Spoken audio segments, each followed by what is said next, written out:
रूप उपासना है। पहले स्थूल सगुण रूप उपासना हुई और एक बिंदुता की प्राप्ति के लिए जो हम अभ्यास कर रहे हैं, मतलब दृष्टियों का जो साधन कर रहे हैं, विभिन्न प्रकार के प्रकाशों का दर्शन कर रहे हैं, तो सदगुरु महाराज जी कहते हैं ये सूक्ष्म सगुण रूप उपासना, ये भी रूप उपासना ही है लेकिन सूक्ष्म सगुण रूप उपासना है। सज्जनों भीतर में प्रकाश देखते हैं, रूप है तो हमें देखने में आता है, इसलिए इसको भी कहा रूप उपासना, लेकिन ये सूक्ष्म सगुण रूप उपासना है। अभी तक सगुणे उपासना है, सज्जन और है सगुण उपासना। सदगुरु महाराज जी ने करने की कृपा की, सार शब्द के अलावा, मतलब आदिनाद के अलावा, सार शब्द आदिनाद। सज्जना, परमात्मा को सृष्टि करने की इच्छा हुई थी, उस समय जो कंप हुआ था, शब्द हुआ था ना, उसी शब्द को सार शब्द कहते हैं, आदिनाद कहते हैं। उसी आदिनाद से, उसी सार शब्द से संपूर्ण संसार का निर्माण हुआ।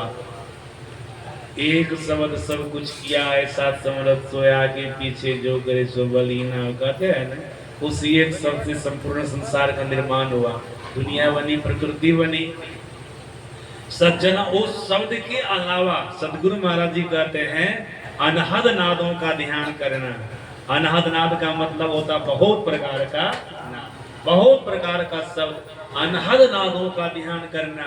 सदगुरु महाराज जी कहते हैं सूक्ष्म कारण महाकारण सगुण अरूप उपासना है। शब्द में कोई रूप नहीं होता है, इसलिए कह दिए सदगुरु महाराज जी अरूप उपासना। सूक्ष्म कारण महाकारण सगुण अरूप उपासना है, अनहद नादों का ध्यान करना। सज्जनों, यहाँ तक सगुण उपासना है, सगुण ब्रह्म की उपासना है, यही मान लीजिए। जब भीतर में आप सार शब्द की उपासना करने लग जाएंगे, मतलब आदिनाद की उपासना करने लग जाएंगे, सदगुरु महाराज जी कहते हैं ये आदिनाद, आदि शब्द की उपासना करना मानो निर्गुण उपासना करना है। सज्जना, जब आप निर्गुण उपासना करेंगे ना, तब आपको आत्म दृष्टि की प्राप्ति होगी, अपनी पहचान होगी, परमात्मा की पहचान होगी, आपका पूर्ण कल्याण हो जाएगा, आपकी भक्ति पूरी हो जाएगी, आप परमात्मा को जान करके परमात्मा हो जाएंगे। जानत तुम्ही तुम्ही होई जाई। और गुरु महाराज जी की वाणी के अनुसार हम प्रभु प्रभु हम एक ही होई, द्वंद बरु द्वैत रहे नहीं कोई, मैं ही ऐसी आरती की जाए, भव मह जन्म बहुरी नहीं लीजिए। इस अवस्था को आप प्राप्त कर लेंगे। अब आप परमात्मा के पास चले गए, परमात्मा में मिल गए, परमात्मा में मिल करके एक में एक हो गए, एक में एक हो गए।